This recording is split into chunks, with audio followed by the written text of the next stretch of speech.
Bismillahirrahmanirrahim. Assalamualaikum warahmatullahi wabarakatuh.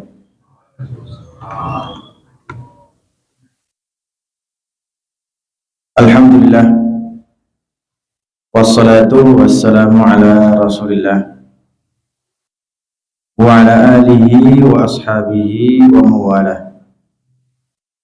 Ashhadu an la ilaha illallah wa ashhadu anna Muhammadan abduhu wa rasuluh. Usini wa iyyakum bittaqwallah faqad fazal muttaqun haitsu qala Allah ta'ala ya ayyuhalladzina amanu taqullaha haqqa tuqatih wa la tamutunna illa wa antum muslimun. Ya ayyuhalladzina amanu taqullaha wa qulu qawlan sadida yuslih lakum a'malakum wa yaghfir lakum dzunubakum wa may yuti'illah wa rasulahu faqad faza fawzan 'aziman. Fa inna asdaqal hadits kitabullah wa khairal hadi Muhammadin sallallahu alaihi wasallam wa syarrul umur muhdatsatuha ala fa inna kulla muhdatsatin bid'ah wa kullu bid'atin dhalalah wa kullu dhalalatin finnar. Bapak Ibu sekalian, jamaah salat subuh di Masjid Al-Muhajirin Solo Baru yang saya muliakan. Pertama, mari kita bersyukur atas nikmat Allah yang diberikan kepada kita, tak terhitung jumlahnya, terutama nikmat iman dan Islam. Dengan nikmat iman Islam ini, nikmat-nikmat dunia yang Allah berikan kepada kita menjadi lebih bermakna. Kita juga bisa membuat hidup kita menjadi lebih hidup. Ini karena iman dan Islam. Setiap pekerjaan, setiap kegiatan yang kita lakukan itu menjadi bermakna, bernilai di sisi Allah SWT kalau ada iman Islam. Yang kedua, mari kita bersalawat dan bersalam kepada Nabi kita, Nabi Muhammad Sallallahu Alaihi Wasallam.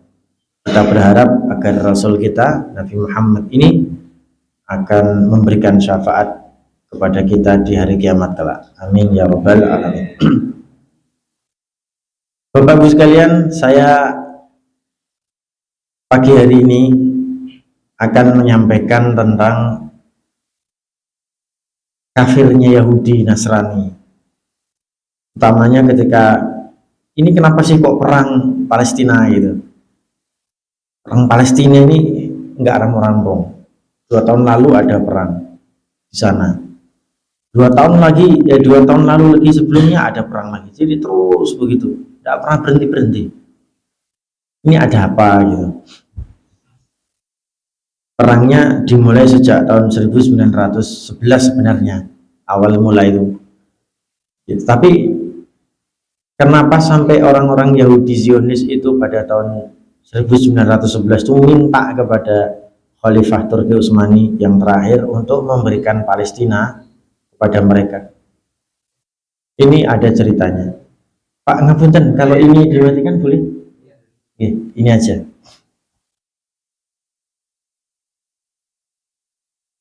Nih, teman-teman.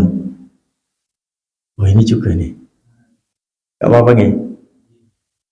Sekaligus ini nanti mau saya ceritakan. Cerita ini nanti kita khulasohkan dari Al-Quran dan Sunnah. Cerita ini kita ringkaskan dari Al-Quran dan As-Sunnah tentang dari mana munculnya kaum Yahudi gitu. Ini nanti kita akan sampaikan. Dan Yahudi itu kafir nggak sih? Mereka yang memerangi kita, Yahudi yang memerangi kita itu kafir enggak gitu. Termasuk mereka yang tidak memerangi kita hari ini, atau bahkan di zaman Rasulullah SAW ada Yahudi yang tidak memerangi Rasulullah, mereka kafir enggak gitu. Nanti kita akan jawab. Ceritanya panjang, jadi tolong siap-siap, ini insya Allah sampai jam 12 siang gitu lagi. Siap-siap ceritanya dulu, insya Allah kita akan ceritakan itu. Bapak Ibu sekalian yang saya muliakan, kisah ini kita mulai dari Nabi Ibrahim.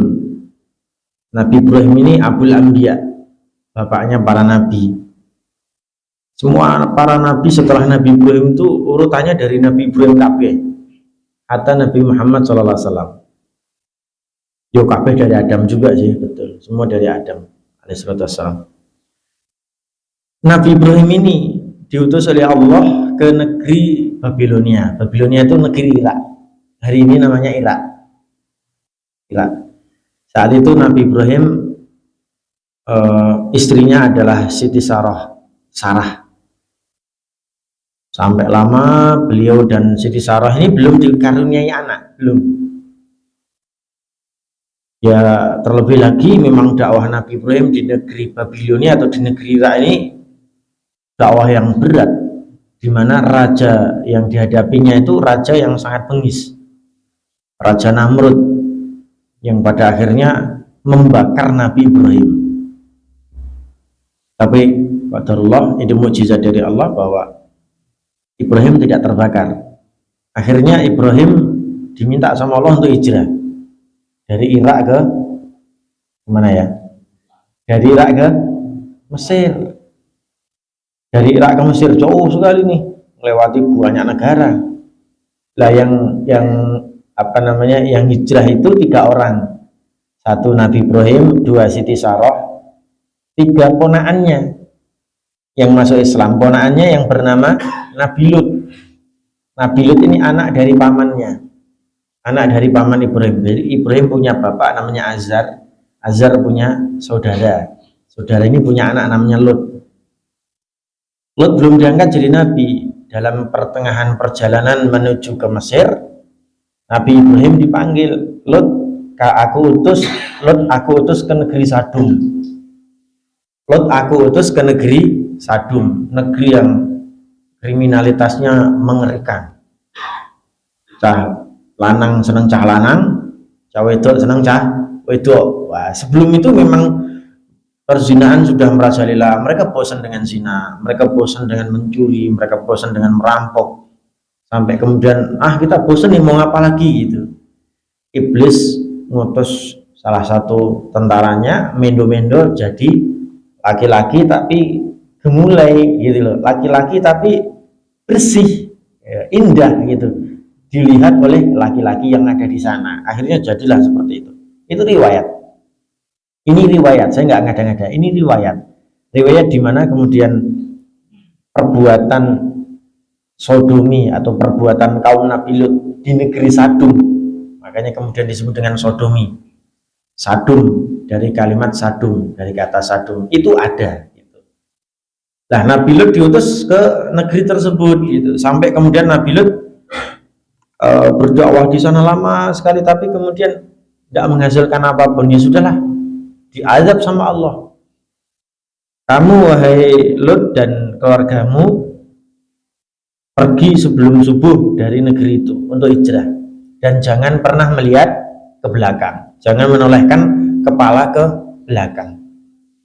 Begitu pergi, istrinya Nabi Lut menoleh ke belakang. Kenapa menoleh ke belakang? Ya karena dia kangen mungkin ya, atau dia dalam kondisi iki piye terusan kolega-kolegaku lah itu, iki piye teman-temanku kan gitu. Katut kena azab. Itulah ceritanya. Kisah Nabi Lut itu diakhiri dengan bahwa negeri Sadum itu dibelah, jadi pecah gitu, pecah tanahnya. Kemudian orang-orang masuk ke dalam situ, bukit-bukit di sekitar ditumplek disuplek gitu. Ya udah, jadilah negeri Sadum yang terazab. Baru kemudian itu kisah tambahan ya. Nabi Ibrahim dan Siti Sarah pergi ke Mesir. Di Mesir. Nah, di Mesir ini ternyata Nabi Ibrahim menghadapi seorang raja yang ternyata juga nggak kalah bengis dari Raja Namrud yang di Babilonia. Bengis banget, bahkan kriminalitasnya ya kriminal banget gitu. Ternyata raja dari Mesir itu seorang kriminal yang, mohon maaf ya, ini mencintai wanita yang hanya yang sudah bersuami saja. Jadi yang perawan-perawannya dinengge wae. Namanya raja kan, Raja punya kuasa sak gelem dhewe. Kurang ajar. Tapi memang gitu. Memang gitulah watak dari raja yang dihadapi Ibrahim saat itu. Sampai ketika sebelum datang ke Mesir, Nabi Ibrahim berkata kepada istrinya, "Wah istriku Saroh, nanti kalau kamu ditanya sama si raja ini, sampaikan kalau kamu saudariku. Jangan sampaikan kalau kamu istriku. Nanti kalau kamu menyampaikan kamu istriku, maka kamu akan dijahati sama raja itu. Tapi sampaikan kalau kamu adalah saudariku. Dan memang kamu adalah saudariku se-Islam, seiman, setauhid, yang mana dunia ini jarang sekali ada orang beriman saat itu gitu." Ya, Siti Sarah mengiyakan. Begitu masuk ke negeri Mesir, matanya si raja ini detail, awas banget. Wah iki apa namanya, mangsa kan gitu. Ini mangsa ini. Akhirnya apa yang terjadi? Siti Sarah, Nabi Ibrahim dipisah kamarnya, dan mereka sudah mengenalkan diri kalau dia adalah saudara. Ini saudari, ini saudara. Tapi namanya raja ya yang sudah pengalaman. Wah ini mesti wong sudah punya suami. Akhirnya apa? Si raja ini selalu dan senantiasa datang ke kamarnya Sarah. Datang ke kamarnya Sarah. Setiap kali datang ke kamarnya Sarah untuk menjahati Sarah, apa yang terjadi? Sarah ini jadi onta. Jadi dalam matanya raja ini ya, Sarah ini jadi onta sing gudiken, warnanya welek. Baru apa namanya itu, ekornya itu ekor yang terputus. Akhirnya yang terjadi apa? Ya rajanya mentah-mentah, ngopo iki jijik tenan nih, ya metu meneh, ya kan? Besok kembali lagi, ingin jahati lagi, seperti itu lagi. Sarah seakan-akan menjadi seekor onta yang burian, yang gudiken, yang welek bulunya, kemudian ekornya terputus. Wah, muntah-muntah lagi, jijik dan lain sebagainya. Udah, dia keluar lagi sampai 3 kali. Sampai 3 kali seperti itu terjadi terus. Akhirnya apa yang terjadi? Dia tidak jadi menjahati. Wah, ini bukan manusia biasa ini. Lama-lama Nabi Ibrahim dan Sarah ini dihormati di situ karena memang banyak sekali apa namanya, kebijakan-kebijakan negara yang dibantu oleh Ibrahim. Tapi nggak tahan dia, akhirnya diusir, disuruh pergi. Udahlah, kamu pergi dari sini. Nih tak kasih hadiah. Hadiahnya adalah budak wanita, perempuan yang bernama Hajar. Siapa Hajar? Hajar ini memang budak. Tapi sebelum jadi budak, dia adalah seorang putri raja dari Son'a, Raja Son'a. Kenapa Raja Son'a kemudian punya putri yang kemudian dijadikan budak? Karena kerajaan Son'a itu diperangi oleh Mesir menang, dan orang-orang yang di sana dijadikan budak. Tapi ingat bahwa Hajar ini masih dalam kondisi perawan, tidak diapa-apain, gitu kan? Akhirnya ya udah dikasih, tak kasih satu hamba saya gitu, dikasih budak. Akhirnya Nabi Ibrahim, Siti Sarah dan juga Hajar itu pergi ke mana Pak? Dari Mesir ke Palestina. Di Palestina inilah kemudian muncul banyak cerita sampai Yahudi sekarang. Di Palestina Nabi Ibrahim berdakwah ke sana kemari dan sebagainya, dan banyak orang beriman di situ. Suatu saat Nabi Ibrahim di Palestina bersama istri dan juga hamba sayanya ini minta kepada Allah. Ibrahim minta kepada Allah, ya Allah, tolong berikan aku anak yang soleh. Robbi habli minas sholihin. Aku wis rada tuwa, wis tuwa. Engkau kini mati, kira-kira sing mendakwahkan tauhid iman ini siapa ya Allah? Dia nangis itu, berdoa kepada Allah, dia nangis. Ternyata doanya didengar sama Sarah. Sarah juga ikut berpikir, ikut berdoa kepada Allah, tapi belum dikasih lah. Gimana ya Allah, ngaku wis tuwa. Ibaratnya wis menopause. Kalau bahasa sekarang sudah menopause. Dan tidak mungkin punya anak sudah tua. Akhirnya apa? Melihat kondisi ini, Siti Sarah meminta kepada Ibrahim, "Wa Ibrahim, nikahilah Hajar. Niscaya dengan engkau menikahi Hajar, engkau akan mendapatkan keturunan yang kau inginkan, sehingga Allah akan melanjutkan dakwah ini dengan anak kamu nanti. Apa yang terjadi? Nikahlah Ibrahim kepada Hajar.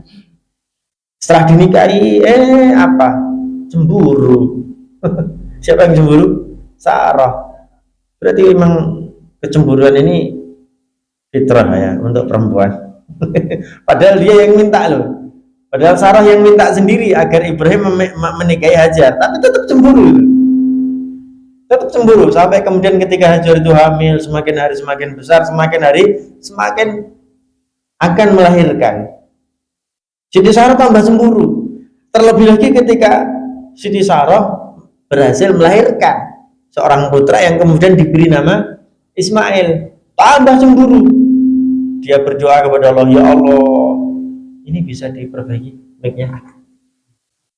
Ya Allah, tolong dong ya Allah, jauhkan aku, pisahkan aku dari anak ini, pisahkan aku dari Hajar, pisahkan aku dari Ismail. Betapa cemburunya aku ini ya Allah kepada Ibrahim, betapa cemburunya aku ini ya Allah kepada Hajar dan anaknya Ismail. Gitu kata Siti Sarah. Akhirnya apa? Allah merestui, Allah mendengar doa dari Siti Sarah, hingga kemudian Allah meminta kepada Ibrahim untuk hijrah.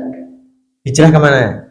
Allah memerintahkan Ibrahim untuk hijrah bersama Ismail dan juga ibunya Hajar. Hijrah kemana? Hijrah ke Mekah. Saat itu namanya Bakkah. Saat itu namanya Bakkah, bukan Mekah, tapi Bakkah. Gitu kan? Akhirnya betul, hijrahlah Nabi Ibrahim bersama Ismail, bersama Hajar ke negeri Makkah. Di Makkah, subhanallah walhamdulillah wala haula wala quwwata illa billah. Apa yang terjadi? Di sana nggak ada manusia, nggak ada tumbuhan, ini mau buat tuh enek banyu. Dari sinilah kemudian nanti muncul syariat haji, Pak. Haji, umroh, sa'i, kemudian lari-lari kecil, ya kan, tawaf dan lain sebagainya, di situ ada.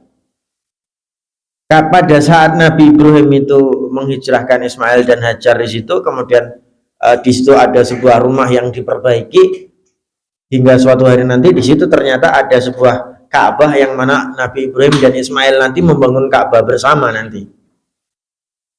Apa yang terjadi? Ibrahim diminta sama Allah untuk kembali ke Palestina. Ibrahim diminta kembali oleh Allah ke Palestina, dari Mekah ke Palestina. Pada saat Ibrahim ingin kembali ke Palestina itu, Ibrahim sudah mulai menyiapkan ontaknya. Hajar kan kaget. Loh, wahai Ibrahim, wahai Nabi Allah, apakah engkau akan meninggalkan aku dan anakmu di tempat yang tidak ada orang, di tempat yang tidak ada harta, tidak ada rumput, tidak ada tumbuhan, tidak ada air? Ini gimana? Atatrukuna bihadzal wadi alladzi laisa fihi insun wala syai'. Kata Hajar kepada Ibrahim. Ibrahim nggak bisa jawab karena beliau juga gimana, ini perintah Allah tapi aku sayang sama kalian. Tapi ini perintah Allah bahwa aku harus segera meninggalkan kalian, aku kembali ke Palestina. Nabi Ibrahim nggak bisa jawab, melengos dia. Ditanya sama Hajar tuh melengos, nggak bisa jawab dia. Ditanya lagi sama Hajar, ya Ibrahim, atatrukuna bihadzal wadi alladzi laisa fihi insun wala syai'. Apakah engkau akan meninggalkan kami, meninggalkan anakmu yang bernama Ismail yang masih menyusu? Nanti kalau nggak keluar ASI nih gimana? Kalau nggak keluar makanan gimana ini?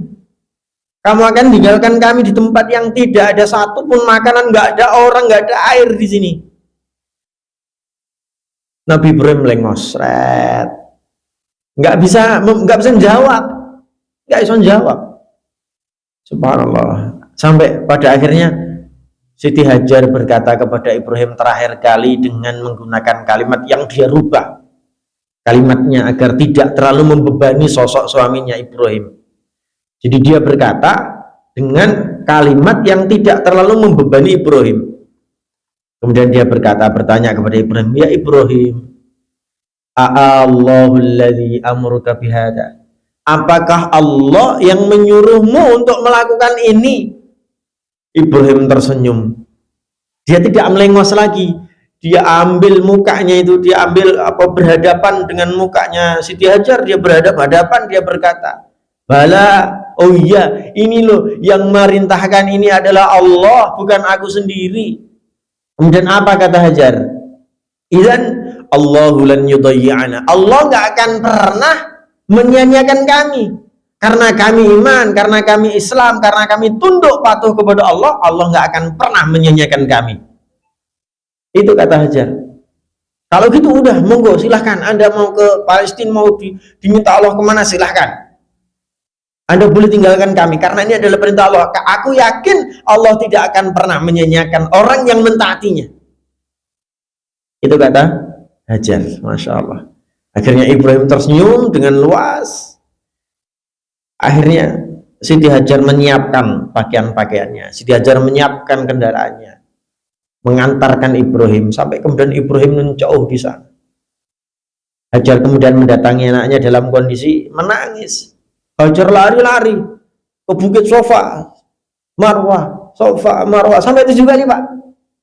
Disitulah kemudian muncul syariat apa? Sa'i, mencari-cari air sana. Allahu Akbar. Saiki Safa Marwah enak. Karena makin keramikan kabeh Pak ge. Dulu zaman Siti Hajar gimana? Ini tak, Masya Allah berat sekali. Tapi Allah Subhanahu Wa Taala ngirim malaikatnya kepada Ismail. Ayo Ismail, geduk ke sikilmu gitu. Bahasa Indonesia nih. Hentakkan kakimu ke tanah ini, niscaya akan muncul air. Itulah kemudian air Zam-Zam. Gitu. Ditampunglah sama Hajar. Disitulah kemudian muncul peradaban di Mekah. Dari sosok Nabi Ismail inilah nanti kalau diturut ke bawah muncul sosok Nabi Muhammad SAW di Makkah. Muncul sosok Nabi Muhammad SAW di Makkah. Ibrahim kembali ke Palestina. Berselang 14 tahun kemudian Siti Sarah hamil. Subhanallah, Siti Sarah semakin tua malah justru hamil. Lahirlah dari beliau seorang anak bernama Ishak. Di mana Ishak lahir? Palestina. Subhanallah. Ini luar biasa. Jadi Nabi Ibrahim punya istri Sarah, lahir 14 tahun kemudian setelah Ismail lahir 14 tahun. Namanya Ishak di Palestina. Nah, di Palestina inilah kemudian ketika Ishak dilahirkan, dia kemudian beranak pinak, dia punya anak yang bernama Yakub. Yakub juga seorang nabi. Yakub yang sudah tua renta, saking sedihnya gara-gara salah satu anaknya yang bernama Yusuf katanya dimakan serigala gitu kan, sampai kemudian matanya buta gitu kan. Itu Ishak. Itu Yakub. Yakub punya anak 12.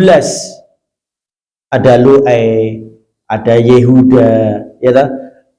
Kemudian ada Yusuf, ada Bunyamin, ada yang terakhir, ada 13 anak, ada 13 anak, 12 anak putra, 1 anak putri. Itu Nabi Yakub.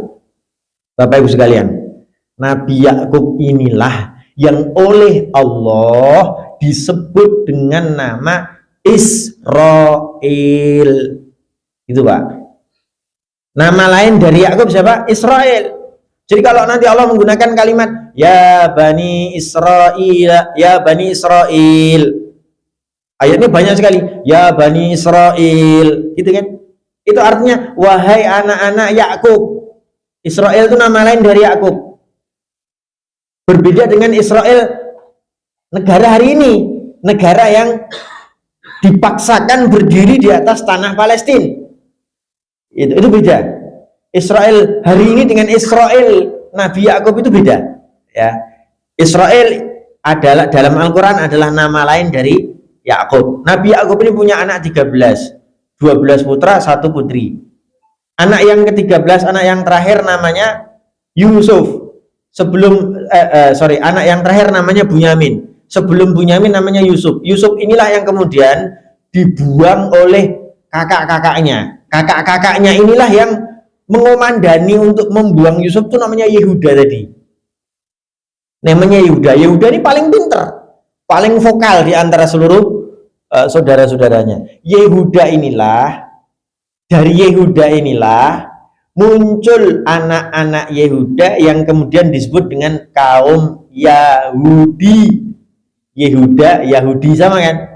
Tapi ada yang mengatakan kenapa disebut Yahudi? Karena Yahudi berasal dari kata hada Yahudu yang artinya kembali. Setelah mereka menjahati Yusuf, membuang ke sumur, setelah itu Nabi Yusuf ditemu sama musafir, dibawa ke Mesir. Di Mesir kemudian Nabi Yusuf beranak pinak di sana, ya kan? Kemudian 12 orang ini datang ke Mesir meminta maaf. Yang meminta maaf Yehuda ini. Makanya kemudian anak-anak Yehuda disebut Yahud dari kata-kata hada Yahudu yang artinya kembali bertobat. Begitu ceritanya begitu. Jadi dari Yehuda inilah kemudian muncul Bani Yahudi, kaum Yahudi. Ya kaum Yahudi ini masih Bani Israel, masih anak-anaknya Nabi Israel, masih anak-anaknya Nabi Yakub. Begitu. Tapi yang paling produktif itu adalah Yehuda. Banyak sekali anak-anak pinaknya yang kemudian disebut dengan kaum Yahudi. Bukan agama Yahudi loh ya. Kaum Yahudi. Bukan agama Yahudi. Nanti menjadi agama Yahudi kapan? Menjadi agama Yahudi begini ceritanya. Jadi Yahudi mempunyai banyak anak yang kemudian disebut dengan kaum Yahudi tadi. Yehuda punya banyak anak yang kemudian menjadi kaum Yahudi tadi, atau Bani Israel secara keseluruhan. Itu Allah mengirimkan ribuan nabi. Allah mengirimkan kepada mereka ribuan nabi. Tapi setiap kali nabi diutus nggak cocok, patah ini. Ada nabi diutus nggak cocok, matikan. Siapa yang gitu? Ya Yahudi yang kafir tadi. Jadi Yahudi itu zaman semono wis enek sing kafir, enek sing muslim. Muslim dengan imannya kepada para nabi. Tapi ada yang kafir yang kemudian mencoba membunuh para nabi karena kamu kok ngasih hukum yang nggak pas dengan emosi kami. Kamu kok ngasih hukum dengan sesuatu yang tidak pas dengan otak kami. Tak bunuh kamu lah, gitu ceritanya.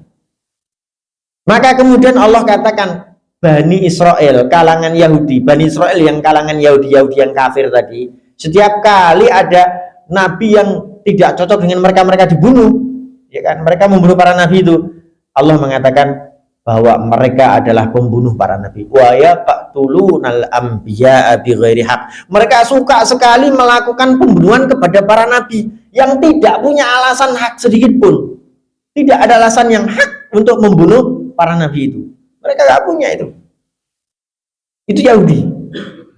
Makanya kemudian Imam Ibnu Taimiyah rahimahullah ta'ala mengatakan kalau Yahudi ini al-Yahudu qatalatul anbiya. Yahudi itu pembunuh para nabi. Tapi bukan berarti tidak ada Yahudi yang muslim. Ada Yahudi yang muslim itu maksudnya beriman kepada nabi loh ya. Ini saya belum sampai Nabi Muhammad. Artinya ada Yahudi yang beriman, yang taat kepada nabi-nabi yang mereka bunuh, ada.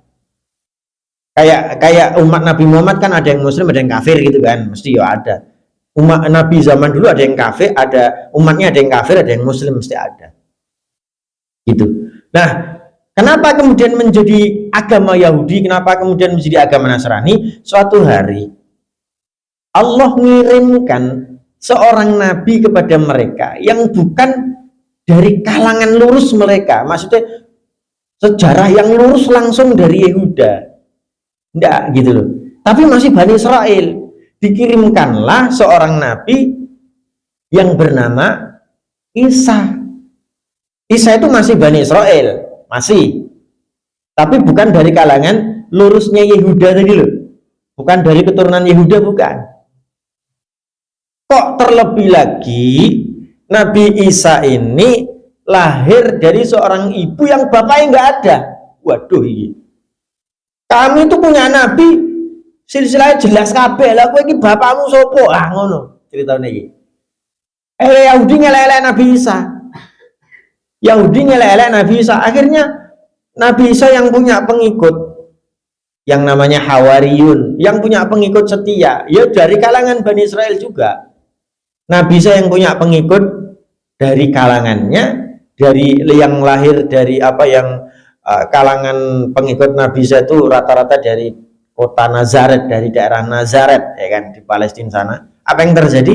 Ya bentrok, gitu loh.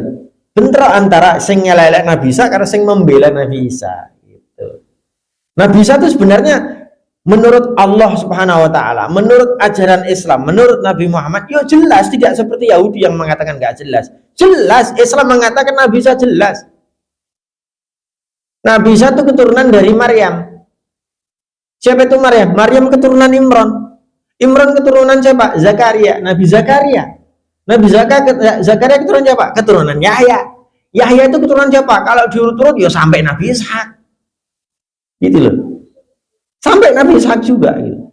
Iki orang-orang Yahudi mempertanyakan, bapakmu ki sapa? Keturunannya sapa? Ora jelas kowe. Ya itu loh ceritanya. Ayo dioleh-oleh terus.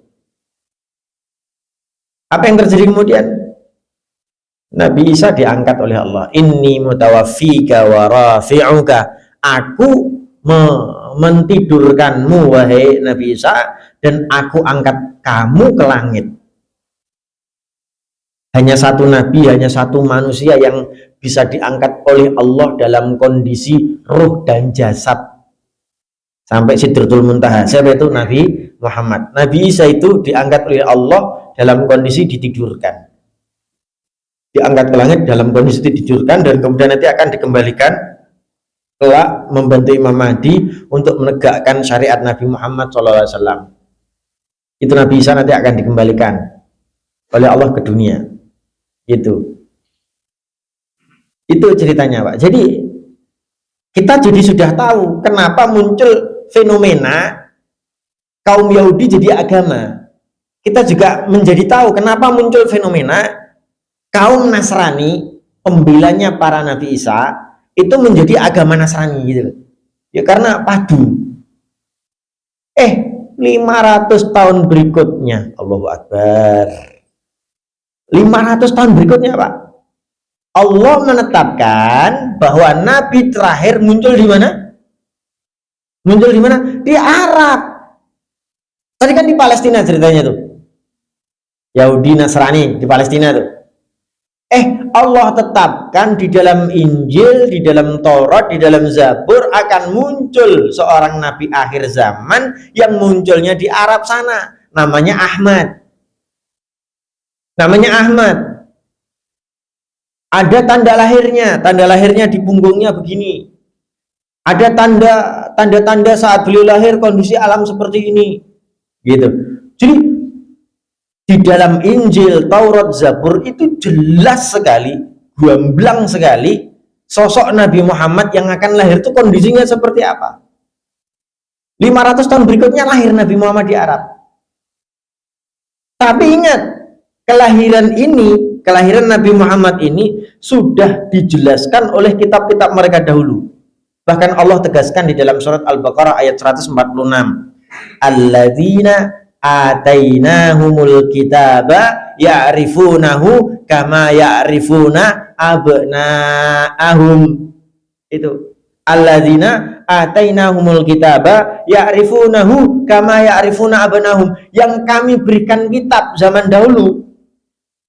Suatu kaum yang kami berikan kitab zaman dahulu, yaitu kaum Yahudi Nasrani, diberikan Injil, diberikan Taurat, diberikan Zabur. Ya'rifunahu, mereka mengetahui betul sosok Nabi Muhammad.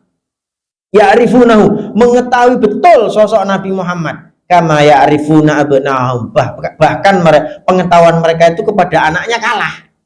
Mereka lebih mengetahui sosok Nabi Muhammad daripada sosok anaknya mereka sendiri. Saking jelasnya anak yang bakal jadi nabi akhir zaman ini. Itu Allah tegaskan. Tapi apa yang terjadi? Banyak di antara mereka, wa inna fariqam minhum la yaktumunal haqqa wa hum ya'lamun.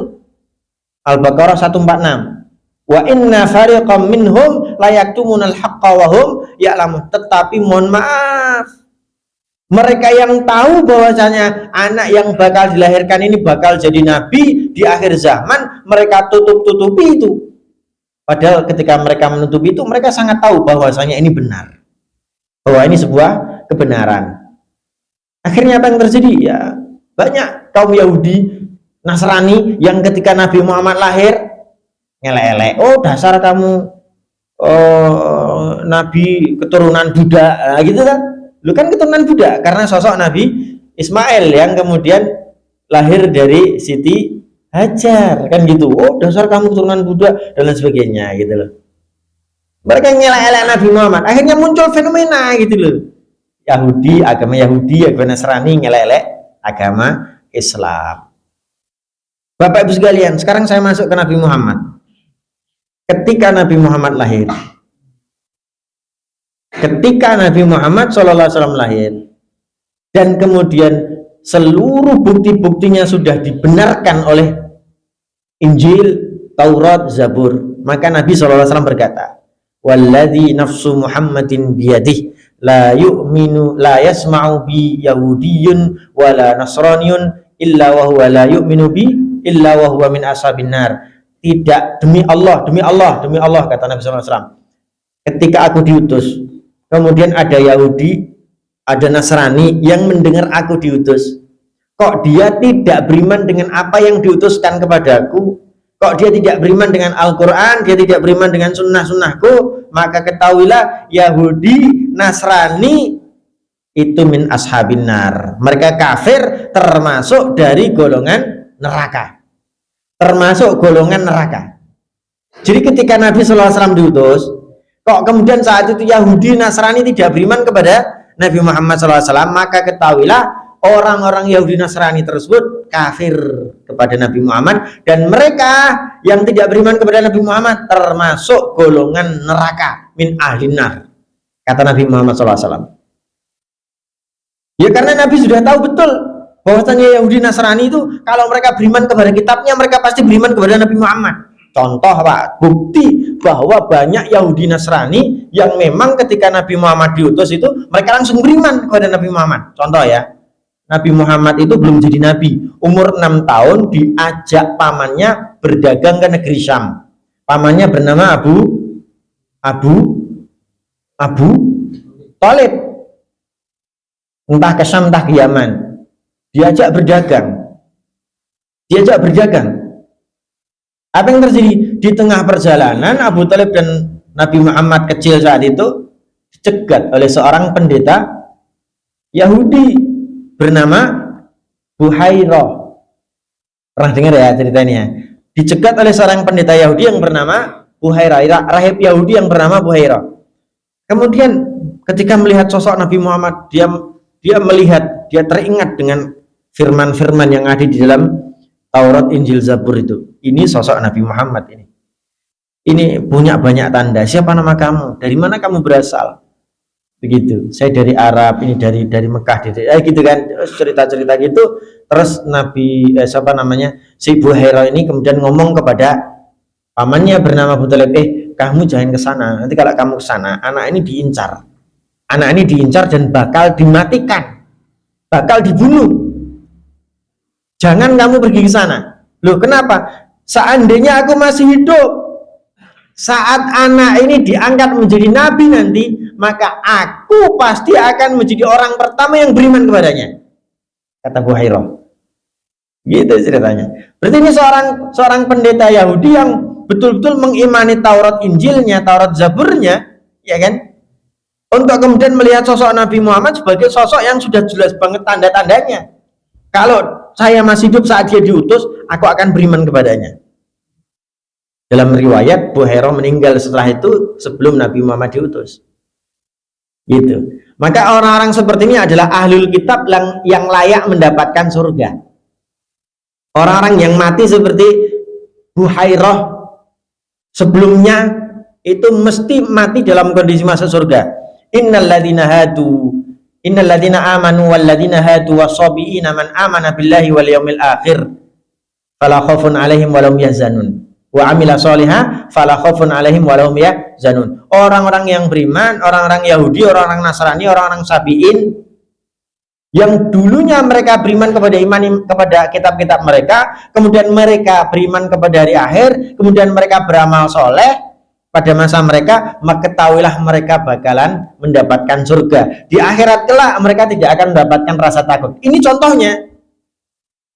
Contohnya apa? Contohnya ya ini, Buhairah ini, gitu. Itu contoh satu. Contoh dua. Nabi SAW menikah sama Khadijah. Umur 25 tahun. Kemudian Nabi SAW di umur 40 tahun itu sering sekali bertahanus, sering sekali dari rumahnya itu berdiam diri di Gua Hira sampai 40 hari 40 malam. Pulang-pulang ke rumah minta diselimuti, zammiluni zammiluni, selimuti aku, dipeganglah oleh Khadijah. Ini panas berkeringat tapi minta diselimuti, lucu. Itu lucunya aneh nih, panas berkeringat menggigil tapi minta diselimuti gitu. Akhirnya apa? Khadijah minta tolong kepada pamannya, seorang pendeta Nasrani yang bernama Waraqah bin Naufal. Ingat Pak ceritanya? Pendeta Nasrani yang bernama Waraqah bin Naufal itu pamannya Khadijah. Wahai paman, datanglah ke rumahku, tolong periksa Muhammad, suamiku. Kan belum diangkat jadi nabi. Ketika diperiksa, ditanya-tanya, kemudian diberikanlah jawaban seperti yang terjadi pada saat beliau bertemu Jibril untuk mengajarkan satu kata yang bernama apa? Iqra. Iqra ya Muhammad. Aku reso maca, ma'ana bi qari, kata Nabi Muhammad ketika disuruh baca oleh Jibril. Iqra ya Muhammad. Wahai Muhammad bacalah. Ma'ana bi qari, aku nggak bisa baca. Pulang dari sana menggigil tadi, panas tapi menggigil gitu. Akhirnya apa? Kesimpulan dari Waraqah bin Naufal, hadza namus alladzi jaa bi Ibrahim wa Musa wa Isa. Ini adalah namus. Namus itu nama lain dari Jibril. Namus itu adalah sosok Jibril yang dibunyikan di dalam Alkitab mereka, di dalam Injil, Taurat, Zaburnya mereka. Hadza namus, ini adalah Jibril yang datang kepada sosok Nabi Ibrahim, yang datang kepada sosok Nabi Musa, yang datang kepada sosok Nabi Isa. Hari ini datang kepada engkau, Nabi Muhammad. Aku akan beriman kepadamu. Maka Waraqah bin Naufal berpesan kepada Khadijah, jagalah, perjuangkanlah sampai titik darah penghabisan. Dalam sebuah riwayat ada banyak ulama yang mengatakan kalau Waraqah ini wafat dalam kondisi beriman kepada Nabi Muhammad, dan memang beriman kepada Nabi Muhammad dalam pengetahuan saya di beberapa sejarah yang saya baca, buku sejarah yang saya baca, dan memang Waraqah bin Naufal mati dalam kondisi muslim, beriman kepada Nabi Muhammad. Artinya apa? Artinya ini adalah contoh konkret bukti sejarah bahwa orang-orang Yahudi, Nasrani kalau mengerti Nabi Muhammad diutus sebagai akhir zaman, maka dia akan beriman kepadanya dan meninggalkan keimanan-keimanan yang lama, karena keimanan ini akan diperbaiki dan disempurnakan oleh Nabi Muhammad SAW. Begitu. Dan Nabi SAW itu pada saat menjadi Nabi banyak kok ayat itu ditujukan kepada orang-orang Yahudi, Nasrani, orang-orang musyrik. Apa kata Allah kepada nabinya? Wa man yabtaghi ghairal islami dina falan yuqbala minhu wa huwa fil akhirati minal khasirin. Wahai Nabi, siapapun di antara umatmu, umatnya Nabi siapa? Umatnya Nabi Muhammad itu siapa? Umatnya Nabi Muhammad adalah seluruh umat mulai dari saat Nabi diutus sampai akhir zaman. Itu umat Nabi Muhammad. Yang ada saat itu ya siapa? Ya Yahudi, ya Nasrani, ya musyrik, ya kafir Makkah, ya orang manapun. Selama dia mendengar Nabi Muhammad, dia adalah umatnya Nabi Muhammad. Sampai akhir zaman, sampai sekarang kita ini umatnya Nabi Muhammad. Yang kafir-kafir di luar sana, yang Yahudi, yang Nasrani, yang Hindu, yang Buddha, semuanya umat Nabi Muhammad. Tergantung mereka mau beriman kepada Nabi Muhammad atau enggak. Tapi mereka mempunyai label umatnya Nabi Muhammad. Karena apa? Nabi Muhammad ini adalah Nabi akhir zaman. Tidak ada Nabi lain selain Nabi Muhammad SAW. Makanya Allah katakan, wa ma arsalnaka illa rahmatan lil alamin. Kami utus kamu, wahai Nabi Muhammad. Kami tidak mengutus kamu, wahai Nabi Muhammad, kecuali untuk rahmat seluruh alam. Semuanya diutus dan kamu menjadi rahmat untuk semuanya sampai akhir zaman. Begitu. Jadi kalau kembali ke ayat yang pertama, bahwasanya seluruh umat Nabi Muhammad itu seharusnya beriman kepada Nabi Muhammad SAW. Tapi banyak di antara mereka yang tidak beriman. Maka Allah katakan, wa man yabtaghi ghairal islami dinan falan yuqbala minhu wa huwa fil akhirati minal khasirin. Siapapun manusia, siapapun orang di antara umatmu wahai Nabi Muhammad yang mencari agama selain Islam, niscaya dia akan rugi dan dia akan menjadi orang yang rugi di akhirat nanti. Agamanya tidak diterima. Agama yang dia cari-cari selain agama Islam itu tidak akan diterima dan dia termasuk orang yang merugi di akhirat. Begitu. Bahkan Allah katakan innad dina indallahil Islam. Din yang benar di sisi Allah SWT adalah hanya agama Islam. Jadi ikhwati fillah rahimakumullah, Nabi SAW kemudian berpesan kepada umatnya. Salah satu yu'tuna ajrahum marratain. Ada 3 golongan yang akan mendapatkan 2 pahala. Rajulun min ahli kitab, seorang dari golongan ahli kitab, amana binabiyi, dia beriman kepada nabi-nabi sebelum aku. Beriman kepada Nabi Isa, beriman kepada Nabi Musa, beriman kepada Nabi Ibrahim, beriman kepada Nabi Daud, beriman kepada Nabi Sulaiman, anak-anak dari Ishak tadi, Bani Israel tadi. Apa selanjutnya? Wa adrakan nabiyya sallallahu alaihi wasallam fa amana bihi. Orang yang beriman kepada nabi-nabi sebelum Nabi Muhammad tadi, ketika mendapati Nabi Muhammad sallallahu alaihi wasallam diutus, dia kemudian beriman kepada Nabi Muhammad. Ketahuilah dia akan mendapatkan 2 pahala besar. Pahala pertama adalah pahala karena keimanan dia kepada nabi-nabi mereka. Pahala kedua adalah karena dia beriman kepada aku, kepada Nabi Muhammad sallallahu alaihi wasallam. Maka dari itu Bapak Ibu sekalian, sebenarnya Yahudi, Nasrani, Islam itu dalam sebuah sejarah ada silsilah nyambungnya gitu.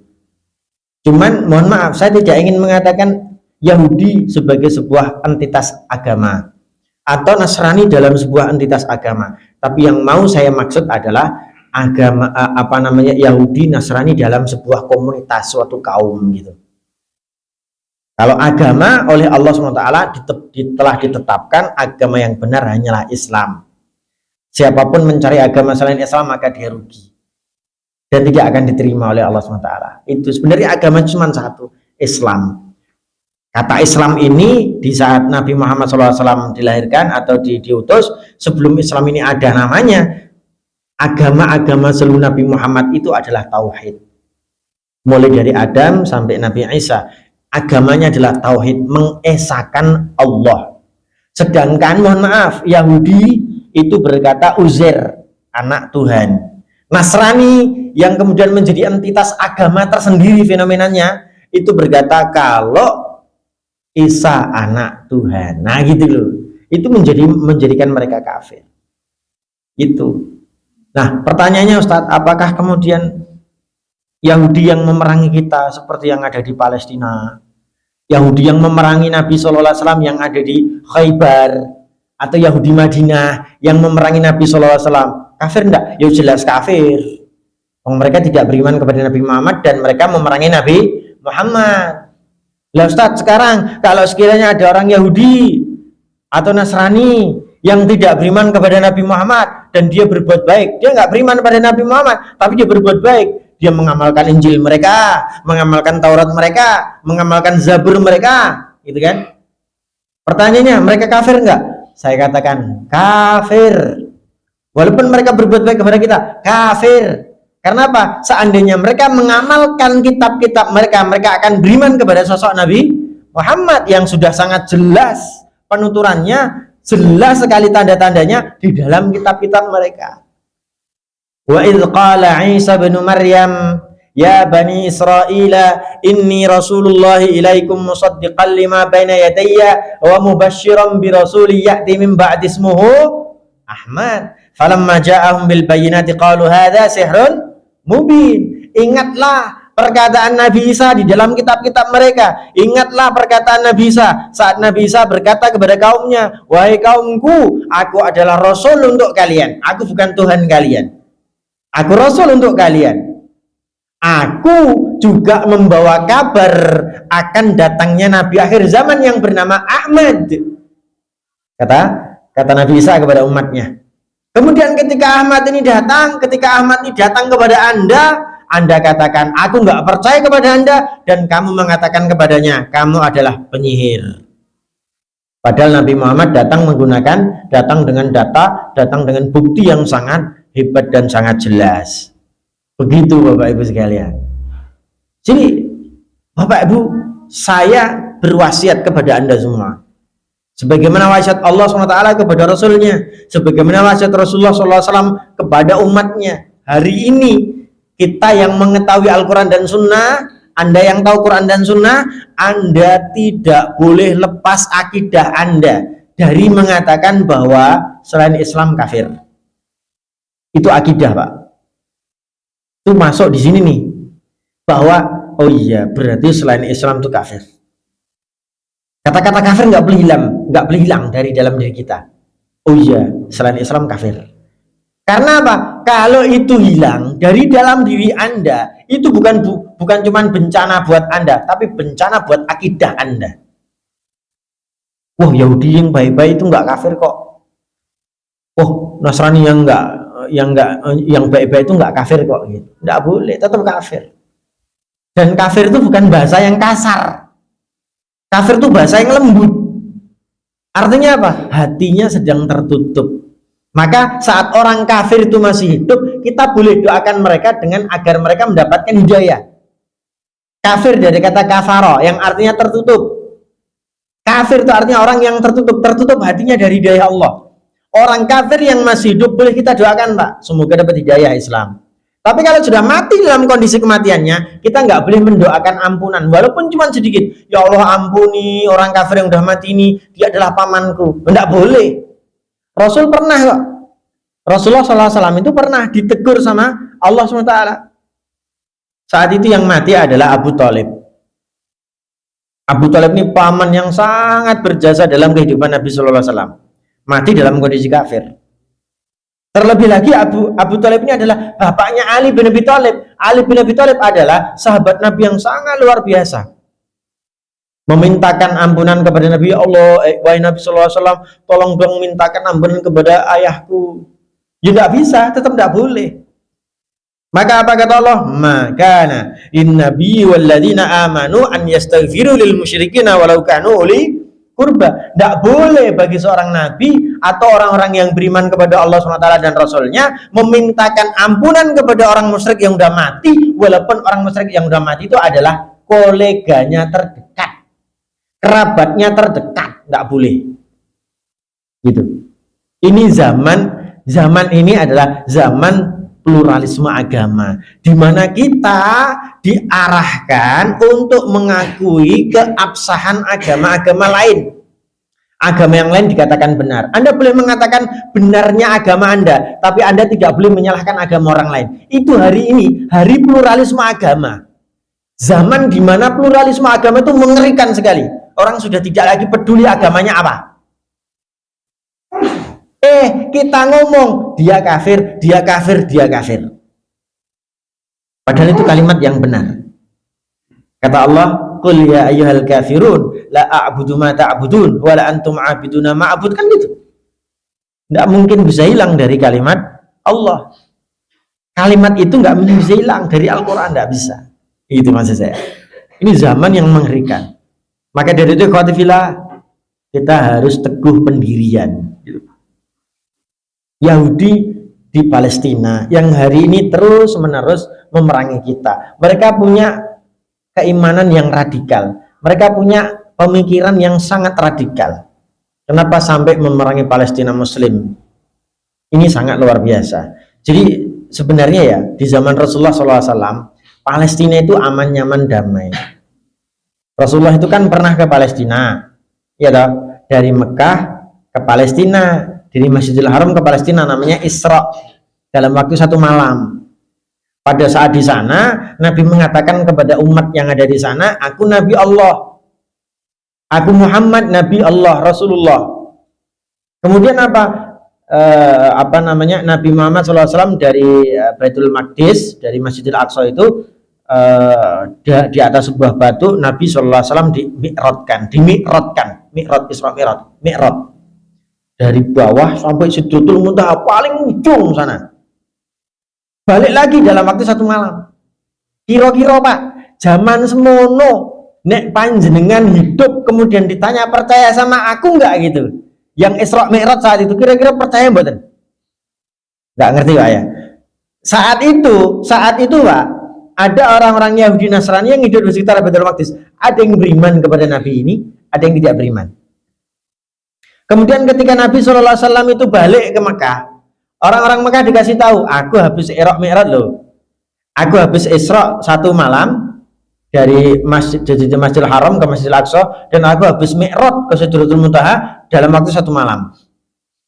Orang-orang Makkah yang dikasih tahu sama Nabi SAW, oh dasar kamu nggak waras, kata mereka kepada Nabi Muhammad SAW. Akhirnya apa? Orang-orang itu datang kepada Abu Bakar As-Siddiq.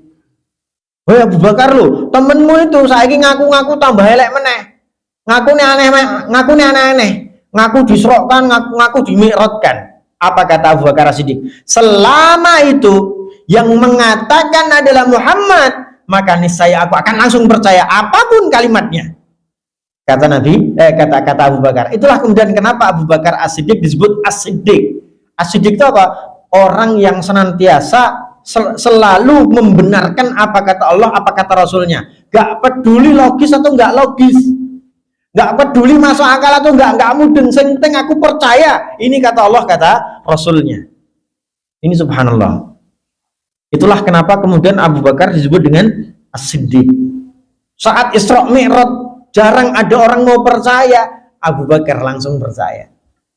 Subhanallah. Itu artinya apa? Menunjukkan kalau Rasulullah itu pernah ke Baitul Maqdis, dan Baitul Maqdis itu aman-aman saja. Ada Yahudi, ada Nasrani gitu loh. Sampai kemudian Baitul Maqdis itu dikuasai Romawi. Rasulullah SAW mengirimkan pasukan untuk memerangi Romawi, tapi belum menang. Pasukan yang dikirimkan Rasulullah itu namanya pasukan yang di bawah kendali Usamah bin Zaid. Rasulullah wafat, pasukan ini masih diteruskan sama Abu Bakar As-Siddiq. Masih diteruskan untuk menjaga Baitul Maqdis dari orang-orang Romawi. Akhirnya apa yang terjadi? Abu Bakar As-Siddiq wafat, muncullah Umar bin Khattab. Apa yang terjadi sama Umar bin Khattab? Yang terjadi sama Umar bin Khattab adalah mengganti pasukan ini dengan pasukannya Khalid bin Walid. Suruh kirim ke yang tadinya dikirimkan oleh Abu Bakar As-Siddiq, Khalid bin Walid suruh membantu ke sana. Diteruskan oleh Umar bin Khattab. Akhirnya apa? Di Romawi, di Palestina itu ada segolongan kaum muslimin 20.000 orang untuk kemudian memerangi orang-orang Romawi di sebuah daerah namanya Yarmuk. Yarmuk ini terjadi peperangan antara 20.000 pasukan kaum muslimin dengan 200.000 orang-orang Romawi, dan orang-orang Islam menang. Jadilah Palestina jatuh ke tangan Umar bin Khattab. Artinya dikuasai oleh kaum muslimin, dan di sana toleran. Kemudian Umar bin Khattab datang ke Palestina. Di Palestina ini apa yang terjadi? Umar bin Khattab menemui pendeta-pendeta dan juga rakyat Yahudi Nasrani. Tunjukkan kepadaku di mana kunci Baitul Maqdis. Tunjukkan kepadaku di mana Rasulullah SAW itu diangkat Mi'raj. Kemudian mereka berkata, di sini nih, di batu ini. Di batu itulah kemudian Umar bin Khattab memanjangkan atau meluaskan Baitul Maqdis tanpa mengganggu gereja-gereja yang digunakan oleh orang-orang Nasrani untuk beribadah di situ, tanpa mengganggu sinagog-sinagog yang sering digunakan beribadahnya orang-orang Yahudi. Aman, nyaman, tidak ada masalah di situ itu, tidak ada masalah. Sampai kemudian orang-orang Romawi itu orang-orang mana kok? Orang-orang Eropa. Sampai orang-orang Romawi itu kok benci banget sama Umar bin Khattab, kemudian ingin mengalahkan Umar bin Khattab, perang tapi kalah terus. Terus begitu terjadi sampai zaman Salahuddin Al-Ayyubi. Sebelum Salahuddin Al-Ayyubi pernah Baitul Maqdis dikuasai Romawi, tapi kemudian di zaman Salahuddin Al-Ayyubi dikuasai kembali. Sampai kemudian Muhammad Al-Fatih, sampai kemudian tahun 1911 sosok Khalifah Turki Utsmani didatangi oleh seorang Yahudi Zionis yang bernama Theodor Herzl. Dia memberikan ratusan kodi emas, diberikan kepada sosok Khalifah Turki Utsmani. Wahai Khalifah, ini loh, tak kasih sekian ratus kodi emas. Untuk apa? Agar Palestina menjadi wilayahku, agar Palestina bisa aku diami. Apa kata beliau? Apa kata Khalifah? Walaupun kau berikan kepadaku ribuan kodi emas agar aku menyerahkan Palestina kepadamu, maka demi Allah tidak akan ada sejengkal pun tanah yang akan aku berikan kepadamu, kata Khalifah Taqi Utsman. Itu tahun 1911. Tahun 1911. Tapi apa yang terjadi? Mereka akhirnya membusukkan kekhilafahan dari dalam, kemudian Khalifah terbunuh, kemudian Palestina mulai dikuasai oleh mereka. Hingga kemudian tahun 1924 Khilafah Turki Utsmani runtuh. Yang terjadi apa setelah itu? Palestina mulai dikuasai sama mereka. Tahun 1948, 7 atau 8, 47 atau 48 saya lupa, itu Palestina, tanah Palestina, didirikanlah di situ negara Israel. Yang mendirikan bukan Yahudi-Yahudi yang taat-taat, tapi yang mendirikan adalah Yahudi-Yahudi yang nakal-nakal, yang radikal-radikal atau Zionis. Gitu. Hingga kemudian kaum muslimin bangkit untuk membela harga dirinya, membela tanahnya yang akan dirusak. Muncullah Hamas, Harakatul Muqawamah Islamiyah sampai sekarang. Tapi mohon maaf, lucunya orang Islam yang membela diri dari tanahnya yang akan direbut, orang-orang Islam yang membela diri Palestina mau direbut, orang Islam yang memerangi mereka dikatakan teroris. Lucu nggak? Lucu kan? Lucu. Hari ini terjadi di sana, bertahun-tahun di sana terjadi peperangan. Tapi mohon maaf, kita yang di Indonesia terbelah menjadi dua. Ada Muslim yang mendukung Yahudi, ada Muslim yang mendukung Muslim. Ini lucu. Yang lucu adalah Muslim yang mendukung Yahudi. Padahal sejarahnya sudah sangat jelas. Ini tanah Palestina bukan tanah Yahudi Zionis, tapi tanah di mana semua entitas agama hidup, bahkan sejak zaman Rasulullah, sejak zaman Umar bin Khattab. Kan gitu. Kenapa kemudian mereka ingin menguasai? Kita nggak ngerti. Gitu loh. Ya siapa tahu keradikalan mereka menginginkan langsung Muslim hilang kabeh, ini menjadi tanahku. Ada sebagian mengatakan bahwa di bawah Masjidil Aqsa itu ada Solomon, istana Solomon yang dibangun oleh Nabi Sulaiman, yang kalau kita gali kita akan mendapatkan semuanya. Karena Nabi Sulaiman pernah berkata kepada Allah, berdoa kepada Allah, ya Allah, berikanlah aku kekayaan, berikanlah aku kerajaan, yang kerajaan ini kekayaannya tidak ada lagi yang bisa menandinginya setelah aku. Gitu. Jadi kalau mungkin yang radikal-radikal itu ya, mungkin yang ekstrem-ekstrem itu berkata, oh iya, ini ada Solomon istana nih, ada istana Solomon nih. Kalau aku menguasai maka aku akan kaya sedunia, dan aku bisa menguasai dunia. Siapa tahu begitu. Jadi ini Bapak Ibu sekalian, sekilas cerita tentang munculnya Yahudi. Kemudian kaum Yahudi ini muncul, fenomenanya menjadi agama Yahudi. Munculnya kaum Nasrani yang kemudian berubah menjadi entitas agama Nasrani. Kenapa kemudian mereka berperang-perang? Sebagian sudah saya terangkan, dan masih banyak sekali ayat maupun hadis yang belum kita bacakan terkait peperangan tersebut. Tapi insya Allah, semoga Allah berikan kepada kita waktu lain untuk kemudian kita bisa kaji kembali, insya Allah. Demikian Bapak Ibu sekalian yang dapat saya sampaikan. Mohon maaf atas khilaf, mohon maaf atas waktu yang berlebih ini. Semoga antum ridho, antum ikhlas, antum rela. Semoga kerelaan kita menjadi pahala untuk kita semuanya. Amin ya rabbal alamin. Barakallahu li wa lakum wa nafa'ani wa iyyakum bima fihi minal ayati wa dzikril hakim. Aku qouli hadza fastaghfiruh innahu huwal ghafurur rahim. Tsumma assalamu alaikum warahmatullahi wabarakatuh.